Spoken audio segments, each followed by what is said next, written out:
dia, boa tarde, boa noite, como vocês estão? Sejam todos muito bem-vindos ao meu canal. Meu nome é Neuraci, mas como sempre você pode me chamar de Neura. E hoje vai ser dia de polêmica! Yeah!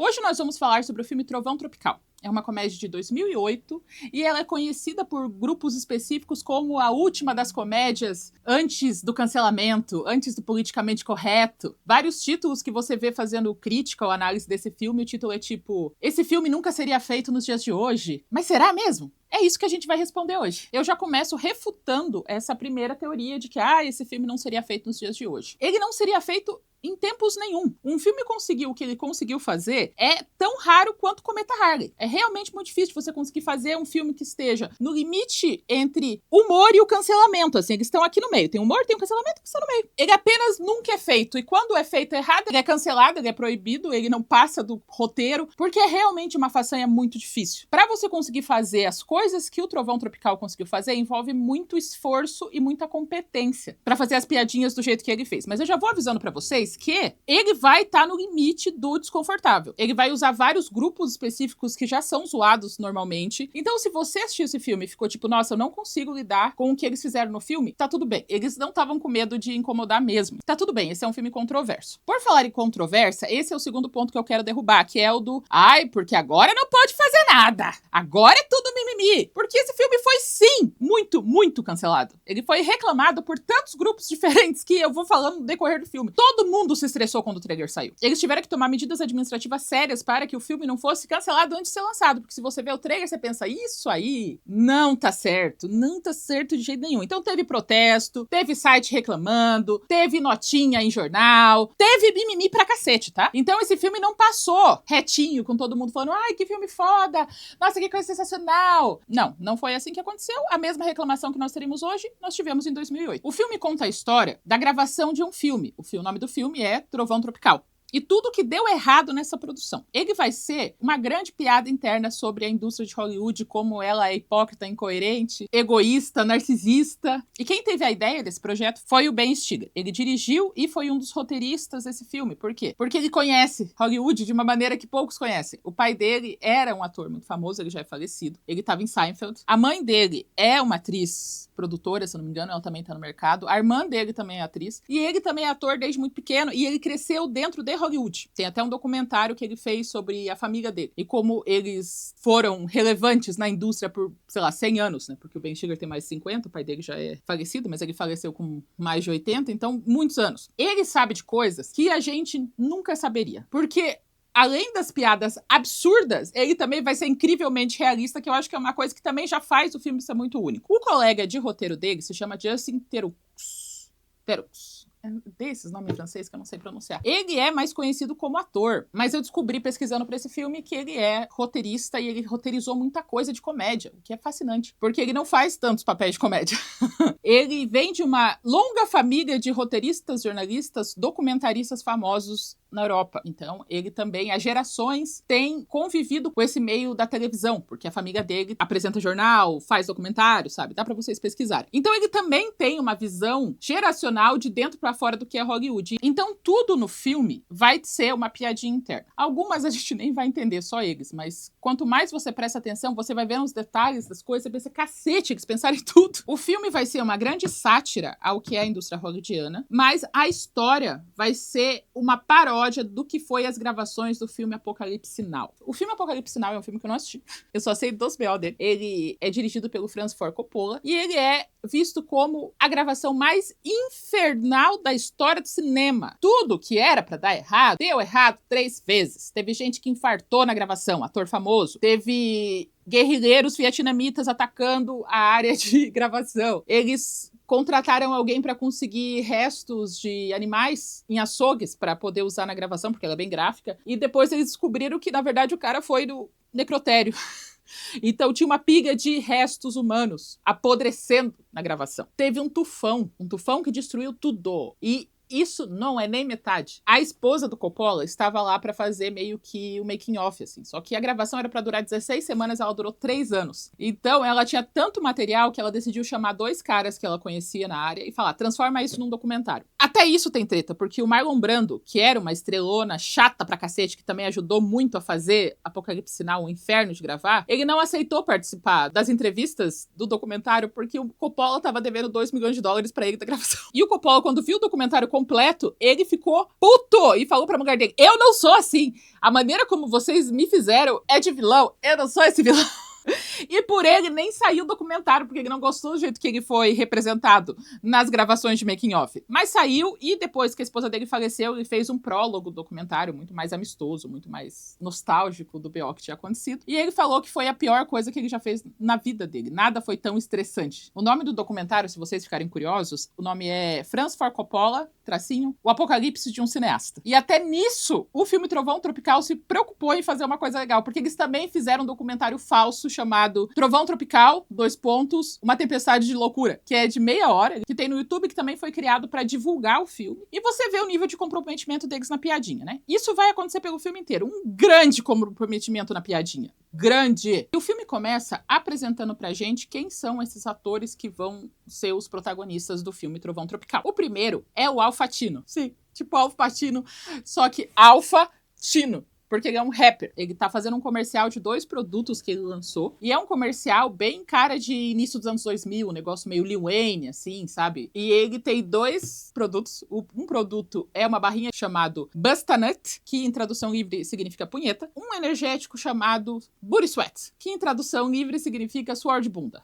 E o Al Pacino vai ser uma piada com os rappers que decidem ser atores. Ice Cube, Eminem, 50 Cent, Ludacris, LL Cool J, Common, que um dia falaram, sabe que ia ser top? Virar ator. E o filme Trovão Tropical vai ser a estreia do Al Pacino no cinema. Próximo trailer eu acho ele genial, porque é uma piada inteira com filmes de ação e com atores de filmes de ação decadentes. O nome do personagem é Tug Speedman e ele é vivido pelo Ben Stiller. Ele é um ator de filmes de ação decadente e o trailer ele é genial, assim, em vários níveis diferentes, porque o narrador começa a falar. No ano de 2003, a Terra parou de rodar. E isso criou um evento climático que transformou o planeta Terra inteiro em um grande vulcão cheio de lava. E apenas uma pessoa pode salvar os Estados Unidos da América. O Scorcher.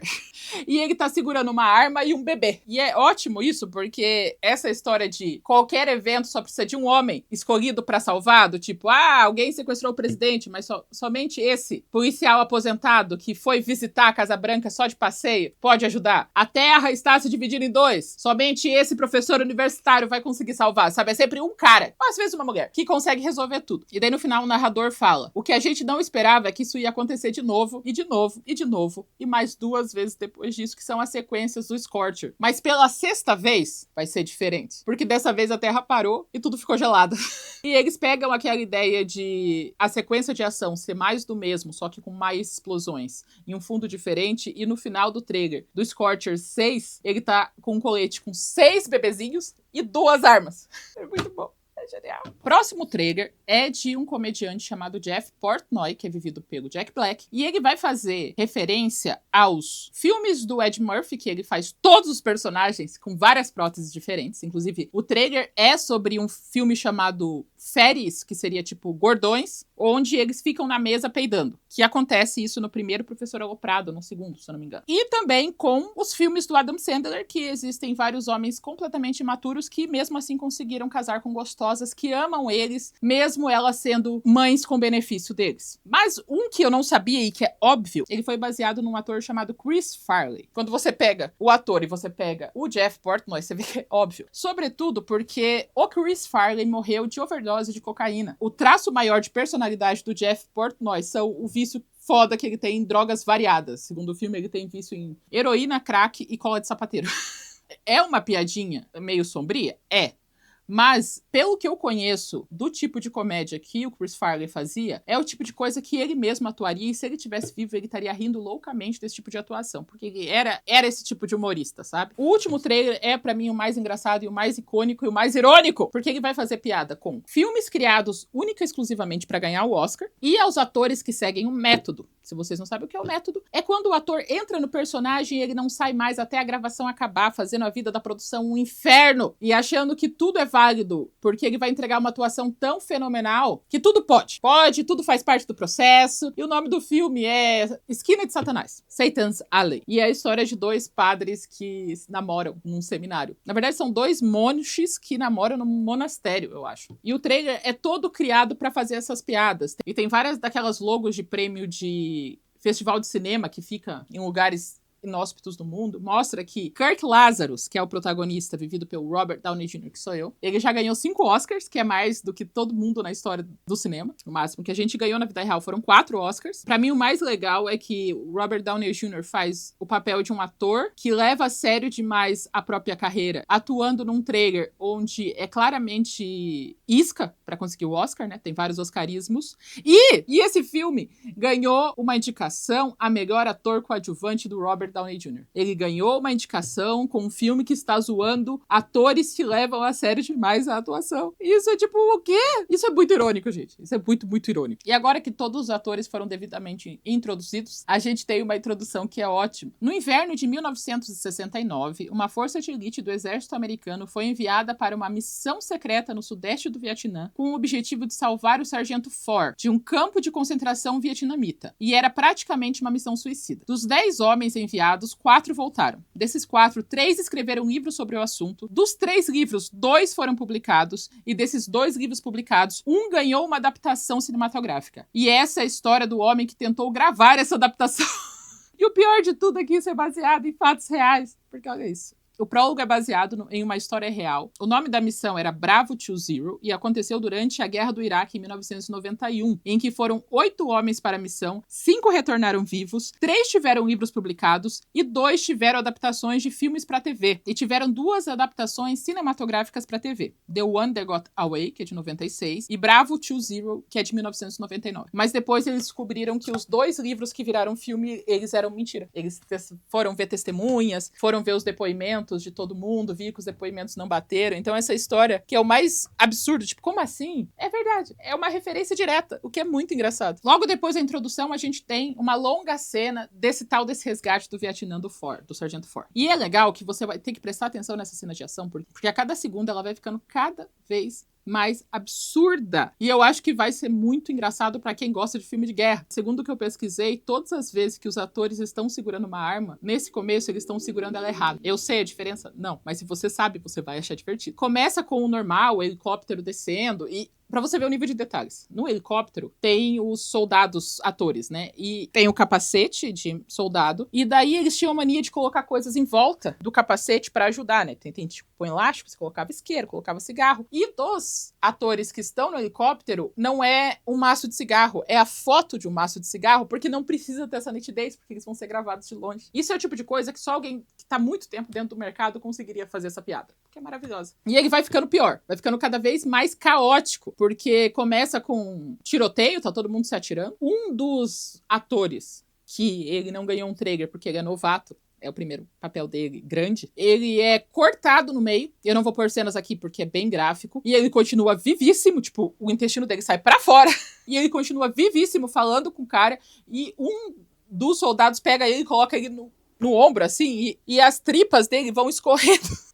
Pega o chão e ele continua vivo. Todo mundo chega no helicóptero, estão voando, e daí o personagem do Ben Stiller aparece, que é o Sargento Ford. Ai, gente, é muito boa essa cena. Porque ele sai correndo e ele toma imediatamente 18 tiros nas costas, e ele permanece vivo, correndo. O Kirk Lazarus, que a gente já vai falar sobre ele, sobre o papel que ele tá fazendo, ele fala, eu não vou deixar esse homem claramente vivo, sozinho, eu vou lá buscar ele. E daí ele passa também por milhares de tiroteios, e chega até o Ben Stiller, resgata o Ben Stiller, coloca ele também no ombro, sai correndo, e quando eles estão chegando perto do helicóptero, um dos guerrilheiros vietnamitas joga uma bomba, e o Sargento Ford pega com a mão, salvando o helicóptero, cai no chão ainda vivo.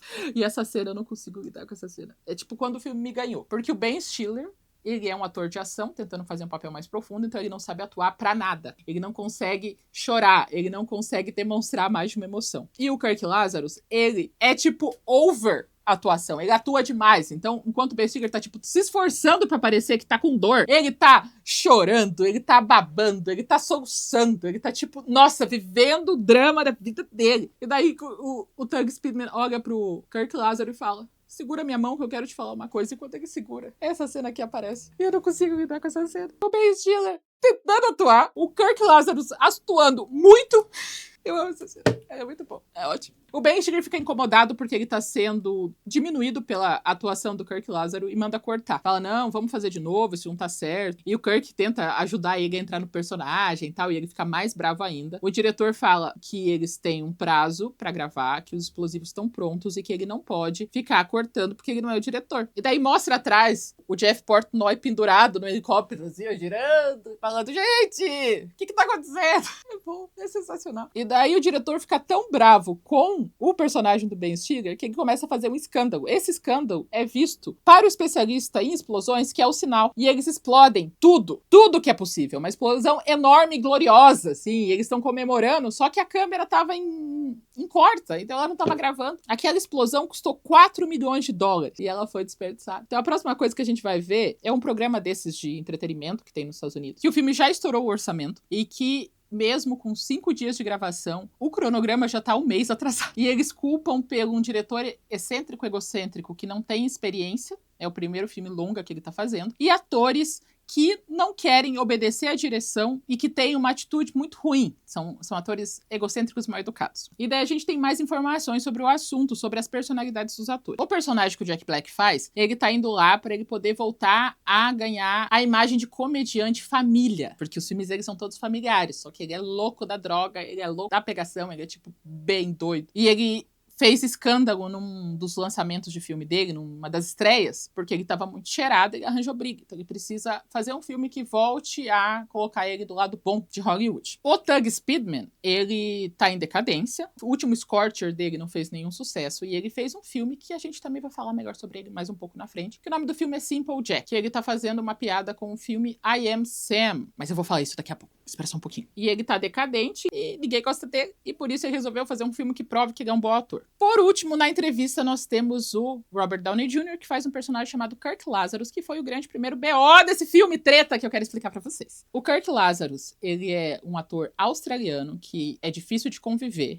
que arranja briga com a imprensa e que adora levar o personagem que ele atua a sério demais. E daí mostra todas as vezes que ele fez coisas absurdas pra se manter no personagem. E dessa vez ele decidiu fazer o maior comprometimento possível, que é passar por uma cirurgia de mudança de cor. Então, Robert Downey Jr. fez blackface. E como ele não foi cancelado pra vida e pra história, vou explicar. Eu vou explicar pra vocês primeiro sobre o blackface. O blackface foi uma maneira de desumanizar os escravos que agora estavam livres para que eles continuassem não sendo levados a sério na sociedade. Se você não tem o apoio legislativo, você vai ter o apoio cultural, social do negócio. Como eles faziam isso? Primeiro que não... todo mundo se pintava de preto graxa, talvez até com graxa. Eu não sei o que era, mas a ideia era que além de parecesse que todo mundo tem a mesma cor negra, a cor preta, tipo graxa, era também para passar uma ideia de sujeira. Que tava sempre oleoso, que tava sempre sujo. A boca era desenhada com um círculo vermelho bem grande, de uma maneira quase aberracional. Parecia que aquilo não era humano, sabe? Você ter uma boca tão grande. E nas atuações que esses homens brancos e mulheres brancas faziam, eles eram vistos como preguiçosos, aproveitadores, mentalmente incapazes, tipo, o único lugar que eles poderiam ficar é de servidão, porque eles não têm a competência de serem autônomos, bêbados, sabe? Tipo, basicamente a ideia é de que eles estão desse jeito porque eles são assim.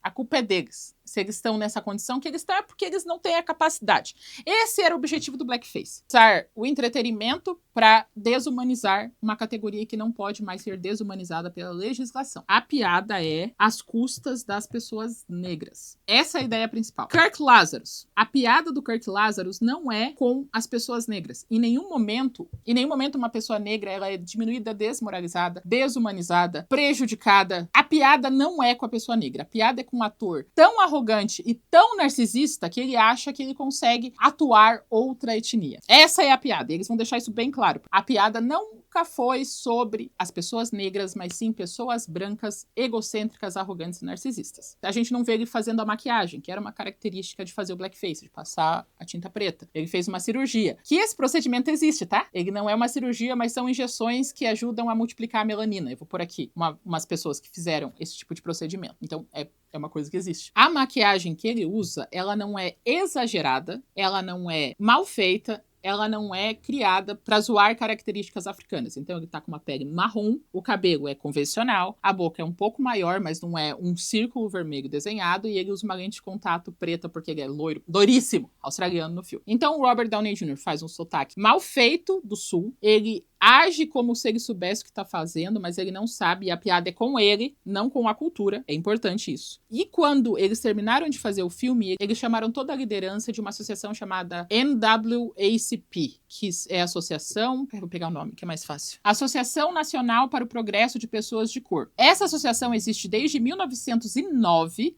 e ela luta por várias questões, incluindo o racismo estrutural no cinema. Eles pegaram o filme e eles passaram o filme inteiro para os líderes da associação. E os líderes aprovaram o filme. Por quê? Porque ele não é uma piada com a cultura africana, não é para diminuir, é uma piada com as pessoas brancas que acham que sabem tudo, até fingir ser de outra etnia. E é por isso que o Downey Jr. não foi cancelado. É por isso que ninguém no filme foi cancelado. É por isso que você não vê esse filme como uma desgraça para a sociedade. Porque eles fizeram a lição de casa. Eles foram competentes. É assim que se faz uma boa piada. Você aprende sobre o assunto, você evolui esse assunto e você se preocupa como você vai ofender as pessoas certas. Porque se você pegar esse filme inteiro, assistir esse filme 3 vezes só para fazer esse roteiro, em nenhum momento você vai ver qualquer coisa da cultura africana sendo diminuída com a atuação do Downey Jr. E eles não só foram competentes, eles se preocuparam com cada linha de roteiro, eles se preocuparam com a caracterização e eles se preocuparam em perguntar para pessoas que entendem do assunto e trabalham com isso há muito tempo, que é essa associação. Era uma piadinha infeliz que eles fizessem, o filme estava inteiro cancelado.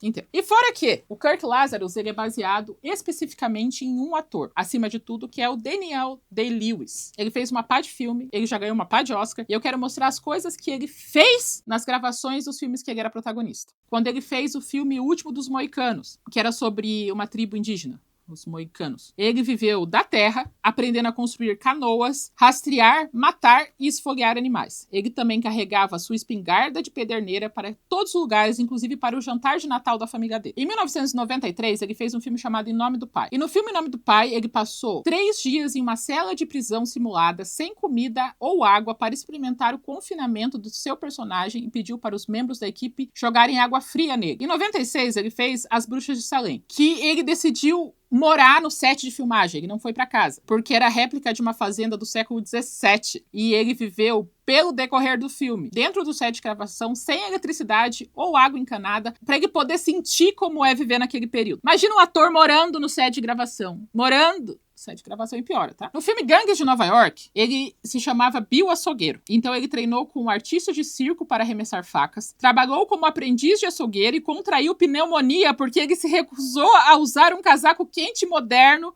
que não era historicamente preciso.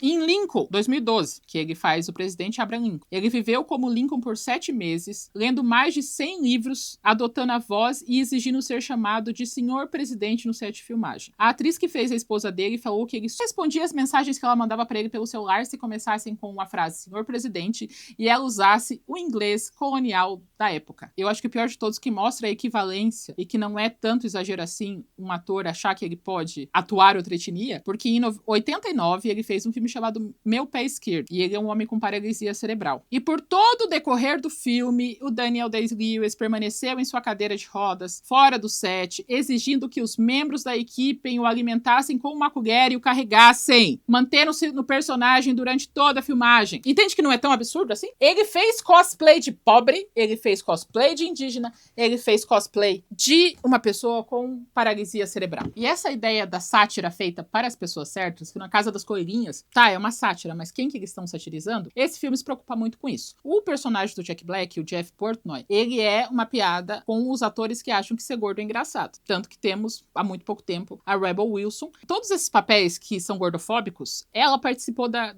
criação, tá? Não deram esses papéis pra ela. Tipo no Pitch Perfect, no Escolha Perfeita, ela deu a ideia de ela ser chamada de Fat Amy, que é a Amy gorda. Ela gostava de fazer piada. O começo da carreira dela era basicamente ela sendo autogordofóbica. Então isso é uma coisa que existe. E pelo filme a gente também não vai ver o corpo do Jack Black sendo usado como motivo de piada. A piada é ele achar isso, não ele estar acima do peso. E esse tipo de nuance que é importante, tá? É esse tipo de nuance que faz um clássico e não uma desgraça. Depois das explicações, voltamos pro filme e mostra meio que o Tug Speedman assistindo esse programa de televisão, contando sobre os personagens, e o agente dele liga. O agente dele é vivido pelo Matt McConaughey, que resolveu levar esse papel super a sério. Sério, tipo, demais, assim, e foi isso que fez ele ser contratado. Eles estão conversando sobre a carreira dele, como ele não quer mais ficar na gravação, e daí ele pergunta pro Tug, já escolheu a criança que você vai adotar? E daí mostra um cercadinho assim, aí só tem uma última criança vietnamita ali sozinha, e ele responde, não, os bons já foram levados, agora só sobrou o sem graça. E o Matthew McConaughey responde, pelo menos você pode escolher, eu tô preso com o meu, e mostra ele com o filho dele, ele puto com o filho dele. Eu gosto dessa piada. Toda a equipe de produção desse filme fake vai pra uma reunião com o produtor executivo geral, que se chama Les Grossman. Esse Les Grossman, ele, se você não sabe, é vivido pelo Tom Cruise. E o Tom Cruise desenvolveu todo o personagem. Ele decidiu que ele ia ter mãos grandonas, decidiu o peito cabeludo, a calvície, tudo foi ele que decidiu. E foi baseado em um produtor executivo específico. Mas esse produtor, ele muda de nome de acordo com o site que eu entrei. Por quê? Eu digitei no Google produtores mais influentes de Hollywood até os anos 2000. E eu vou te mostrar algumas fotos deles. Essas aqui. Se você perceber, eles são todos iguais. Eles são todos muito parecidos com o Les Grossman. E para aqueles que falavam que esse filme não tinha mimimi, a comunidade judaica chamou a maneira como o Tom Cruise, que é um ator não judeu, atuou o personagem Les Grossman como antissemita. Ele estava sendo xenofóbico com a maneira que ele estava representando esse executivo famoso de Hollywood. O problema é que todos são muito parecidos. Todos eles são conhecidos por um temperamento difícil e explosivo. Pelo menos os que eu pesquisei. Pesquisei um 6, 7. Ele é conhecido pelo seu temperamento explosivo. Então todos eram a mesma coisa. O Tom Cruise simplesmente pegou e fez um filme sobre isso. Mas teve reclamação. Teve reclamação da comunidade judaica. Então não me venha me falar que esse filme não teve mimimi. Porque teve. E o Les Grossman do Tom Cruise, ele é fantástico por si próprio, tá? Vocês têm que assistir e ver ele reclamando, ele atuando completamente fora da realidade. E ele avisa pra todo mundo que se o diretor não aprender a cuidar dos próprios atores, ele vai simplesmente acabar com a gravação. Não tem o que fazer. Eu vou acabar com tudo, que vai dar mais lucro parar a gravação do que continuar gravando. À noite tem as festas do estúdio, que é um bacanal, todo mundo se pegando, todo mundo conversando, Tug cheirando tudo que ele pode na vida dele, e o diretor tá com o cu na mão, né? Porque como é que ele vai fazer esse filme se ele já não tem orçamento, ele já não tem o apoio de produção, e ele vai olhar pra praia com tristeza e ele encontra o autor do livro Trovão Tropical, que ele é um veterano do Vietnã, tão traumatizado com a guerra que ele não consegue dormir no quarto de hotel porque é confortável demais pra ele, dá pesadelo. Então ele fez uma barraca na frente da praia, porque é onde ele se sente confortável, e ele convence o diretor que a única maneira de fazer esse filme ficar bom é se os atores realmente viverem na prática sem saber aquilo que ele vivenciou na guerra, porque os atores só vão demonstrar o desespero sentindo um medo sincero, verdadeiro e real, que é uma das críticas que o Ben Stiller fala até em entrevista, que ele não acha que pra ele não faz sentido. Se você é ator, você atua. Por que ele tem que sentir medo de verdade se é uma atuação? A graça do filme é ser mentirinha, agora eles estão tentando fazer a verdade mais verdadeira possível. Pra fazer a verdade você não precisa de um ator, mas ele convence o diretor, porque o diretor tá em desespero, e no outro dia tá os 5 atores num helicóptero descendo pro meio da mata. Qualquer lugar da mata. Quando eles aterrissam, ele pega o celular de todo mundo, joga água em cima e explica que tem várias câmeras escondidas na selva. Os especialistas de explosões estão escondidos num lugar estratégico que eles conseguem ver o que está acontecendo. E eles só vão sair daquele lugar quando todas as cenas forem gravadas. Ele entrega um papelzinho assim, plastificado, com todas as cenas que eles precisam fazer, e explica que ele é o único que pode contactar o helicóptero porque ele tem o radinho. E quando ele fala isso, ele dá ré e ele pisa numa mina escondida e ele explode em milhares de pedacinhos. Muitos pedacinhos, bastante mesmo. O Tug, que é mais ou menos burrinho assim, o Tug, que é bem burrinho, ele não acredita na explosão, ele fala que foi uma maneira do diretor trazer verdade para as gravações, e todo mundo tá olhando e falando, não é possível que isso aconteça, não dá para fazer isso na vida real, e ele, parem Hollywood, vocês não sabem o que estão falando. 3 atores estão tipo, será que é verdade, será que é mentira? E o Kirk falando para todo mundo que tá todo mundo doido porque isso não é de mentira, dá pra ver que é verdade. E daí um dos atores fala, o diretor explodiu de verdade, por que você não consegue sair do personagem? Que ele tá com sotaque, tá tudo, ele fala, eu sei por quê, mas eu não vou te contar. E eles decidem começar a gravar as cenas acreditando que tem câmeras lá em todos os lugares, enfim. Quem escuta a explosão da mina é um grupo de guerrilheiros vietnamitas que olha e vê um monte de americano com roupa de soldado. Eles pensam, vamos matar, né? Porque puta que pariu. Só que os atores acham que faz parte da gravação. Então tá, os guerrilheiros levando muito a sério e os atores fazendo os tiros mais performáticos que você pode imaginar, de ir na frente, de fazer assim, de fazer assim, de fazer assim, sabe? E gritar e falar, vem até mim, porque eles acham que é atuação. Os guerrilheiros ficam assustados, falando, meu Deus, esses homens não têm medo, eles são muito destemidos, eles devem ter passado por coisas muito absurdas. Mas o povo dos explosivos consegue explodir uma das dinamites a tempo, afugentando os guerrilheiros, e a gente vê a outra parte muito, muito, muito controversa desse filme, que se gerar desconforto, revolta, tem motivo. Eu acho que as duas sentenças são 100% verdadeiras. Eu sei aonde o diretor queria chegar, mas eu também entendo o outro lado. Ele fez um filme chamado Simple Jack, que é uma daquelas histórias de eu vim pra ensinar, mas no final eu aprendi, sabe? Que é de um homem com paralisia cerebral que mora em um aras, ou numa fazenda que tem cavalo. E os dois estão conversando sobre isso. Primeira coisa que eles fazem é usar a palavra retardado, que é uma palavra que não é bem vista, mas eu apoio, porque ela é bem pejorativa, e eles usam essa palavra o tempo todo, já é uma coisa que causou incômodo. E a segunda coisa é o Robert Downey Jr. explicando que para você fazer um papel onde a pessoa tem debilidades mentais, precisa ficar claro que você está atuando, porque se você fizer muito certo, as pessoas vão ficar desconfortáveis. E a frase que eles usam é You never go full retard, que é você não pode passar do limite da atuação, senão as pessoas vão ficar desconfortáveis. E a gente vê o Ben Stiller atuando dessa maneira. É desconfortável. A associação das pessoas com paralisia cerebral, dos familiares e pessoas com paralisia cerebral, ficou bravo, falou com eles, eles se ofereceram para passar o filme para eles também, eles passaram o filme e eles continuaram irritados, porque eles falaram que a categoria deles sempre foi usada como piada. E mesmo que o objetivo seja zoar outra categoria, eles ainda ficam incomodados, porque eles sempre são a piada, indiferente do objetivo. Que eu acho um ponto super válido. Ele tá realmente conseguindo passar o ponto dele de zoar com Hollywood, com os atores que usam esse tipo de deficiência para ganhar o Oscar, ou se realmente é uma piada desnecessária. Enquanto o Kirk e o Tug estão conversando sobre a atuação, o especialista em explosões e o autor do livro Trovão Tropical descem e descobrem que o diretor está explodido e eles acham que foram eles que explodiram. E enquanto eles conversam sobre isso, a guerrilha vietnamita volta e a gente descobre que o veterano de guerra, que, por todo o decorrer do filme, não saía do personagem, ele parecia completamente traumatizado, assim, ele parecia que tinha cabeça desgraçada. A gente descobre que é mentira, porque as mãos dele não são próteses, as mãos dele são 2 ganchos que eram falsos, que ele segurava assim, porque na verdade ele trabalhou no exército, mas no departamento de limpeza, então todo o resto ele inventou. Ele tava mandando todo mundo ir pra selva pra viver na prática o que ele não viveu.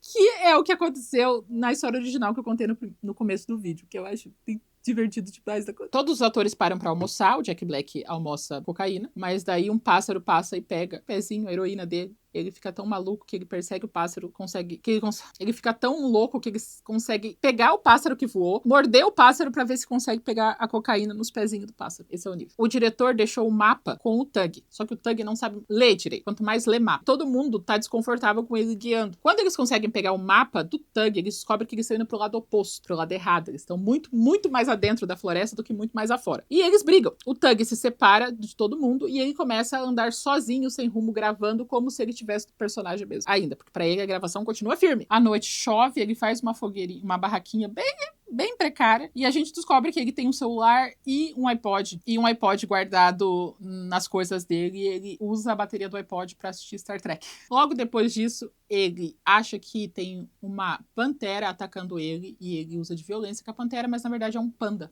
Ele matou um panda. Ele liga pro empresário dele pra contar que ele matou um panda, e o empresário dele acha que é uma prostituta. O limite da piada é com vocês. E ele tá explicando como ele pode fazer para que ele não seja preso, e ele fala, não, eu matei um panda. Dele, como assim você matou um panda? Isso não faz sentido. Como assim você matou um panda? E daí ele pergunta, onde você tá? Você tá conseguindo assistir os programas na TiVo? TiVo? Porque a TiVo era um sistema do passado de gravar programas de televisão. E ele fala que não, o empresário do Tug fica puto porque tá no contrato que ele tem que ter um aparelho auditivo nas gravações e ele vai conversar com o produtor executivo, o Les Grossman, pela milícia. Enquanto isso, o Tug é capturado pela milícia. Então o empresário tá indo falar com o Les Grossman, Tug é sequestrado pela milícia, a milícia liga pro empresário e o empresário acha... Gente, que confusão. E o empresário acha que quem está falando com ele é uma empresa de agenciamento concorrente, porque o Tug quer demitir ele, porque ele não tem o tal do aparelho de gravação de programas de TV. Então, parece que eles também são pessoas completamente implacáveis, porque eles pedem 50 milhões de dólares e eles começam a argumentar com eles, e eles são tipo, o quê? É a segunda vez que Hollywood zoa a guerrilha vietnamita, que é meio que passar essa ideia de que Hollywood é muito pior que isso. A guerrilha não é nada perto das loucuras que acontecem em Hollywood. O Les Grossman pega o celular da mão do Matthew McConaughey e faz o escândalo, e xinga, e fala mal, e grita, e fala que não é pra eles se meterem aonde é a área dele. Maravilhosa cena. Os guerrilheiros ligam novamente pedindo 100 milhões de dólares e dessa vez o Les Grossman atende e fala que nem fodendo. Não vai, pode matar. Mata. Depois que desliga o telefone, ele tenta convencer o Matthew McConaughey a deixar o ator morrer pra depois eles pegarem um dinheiro do seguro e em troca do silêncio dele ele vai ganhar muito dinheiro e um avião particular. E ele faz isso dançando. E é a ótima cena de dança. Já que os guerrilheiros não conseguiram o dinheiro, eles decidiram fazer o Tug Speedman atuar todos os dias, sei lá, 3 vezes por dia, o papel que ele fez no filme Simple Jack, porque eles têm um VHS em todo o acampamento e esse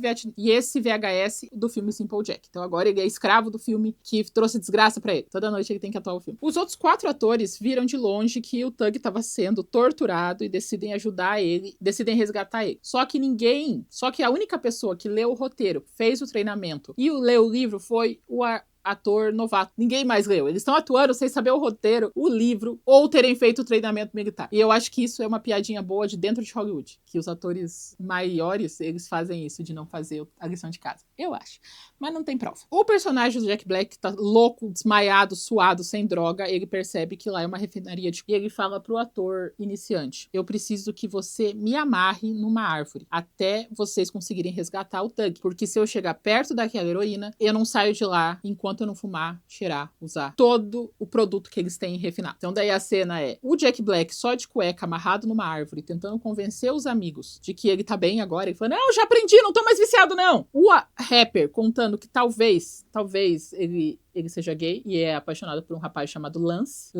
E ele tá cada vez mais estressado com a atuação que não sai do personagem daquele homem australiano. Ele tá muito bravo com isso já. Eles têm discussões sobre isso. E o Kirk tá falando coisas completamente absurdas e sem noção enquanto abraça um búfalo. O búfalo tá do lado dele e tá fazendo carinho do búfalo. A cena toda ela é completamente caótica. E o melhor é que ele tá fazendo carinho no búfalo porque o búfalo realmente se apaixonou pelo Robert Downey Jr. Ele pegou raiva do Jack Black e se apaixonou pelo Robert Downey Jr. Onde o Robert tava, o búfalo tava junto. Eles estavam chamando ele de encantador de búfalos na gravação. Então daí você vê ele fazendo carinho. Ótimo. No outro dia, eles vão lá resgatar o Tug. E não se dando por vencido, o Kirk, que já fez filmes onde ele teve que aprender mandarim, ele faz um quase yellow face em cima do blackface. Ele coloca aquele chapéuzinho pontudo, ele põe uma máscara e ele passa um lápis preto, assim, no olho riscado. A piada é com ele. A piada não é com a cultura do Vietnã. Com ele. Com ele que acha que consegue. Parecendo um personagem do Street Fighter. E ele começa a conversar com o líder da guerrilha, que é um menininho de 9 anos, que é baseado numa história real. Existia uma guerrilha vietnamita onde gêmeos de 9 anos de idade comandavam toda a guerrilha. As coisas mais absurdas são baseadas em fatos reais. Então, o Kirk tá tentando convencer que ele é um vietnamita fazendeiro que mora ao redor. O Jack Black tá em cima do búfalo só de cueca amarrado, porque ele é tipo meio que um sequestro, ele é o sequestrado. E o Jack Black para tudo, cai do búfalo, tira do meio da cueca uma arma, aponta pro pequeno chefinho da milícia e fala, me leve até a heroína! E carrega a criança e sai correndo. O Kirk vai buscar o Tug e o Tug não quer ir embora. Porque ele conseguiu uma carreira, ele tem vários trabalhos e ele tem até um filho. Ele pegou uma criança aleatória que deu um bonequinho de palha pra ele e adotou a criança e decidiu que ele é o pai da criança, mesmo não entendendo nada da criança. E ele falou, eu tenho uma vida aqui. E o Kirk começa a conversar com ele porque o Kirk já viveu uma das vezes que ele queria permanecer no personagem pra sempre. E eles estão tendo uma discussão super inútil. No final, eles têm a revelação de que o Kirk não consegue sair do personagem na frente dos outros porque dentro ele não tem personalidade nenhuma e não é ninguém. E o Tug não quer sair do personagem porque, na verdade, ele é um fracasso, ele é burro e ninguém gosta do trabalho dele. E o ator iniciante fala, sério? Sério que essa é a hora de vocês terem essas realizações psicológicas? Pelo amor de Deus! E ele fala como os atores são bons sim. O Kirk, enfim, sai do personagem, que esse é o momento que eu estou, quando ele tira a lente de contato preta e coloca a lente de contato azul e limpa o rosto, assim. Todos conseguem chegar até o helicóptero, mas depois que todo mundo chega, o Tug fala, eu vou ficar aqui. Eu tenho um filho, eu tenho uma família, as pessoas me amam e eu sei onde é o meu lugar. E ele vai embora. O helicóptero tá subindo. 30 segundos depois você vê o Tug voltando com o filho dele com uma faquinha desse tamanho no pescoço dele, fazendo assim...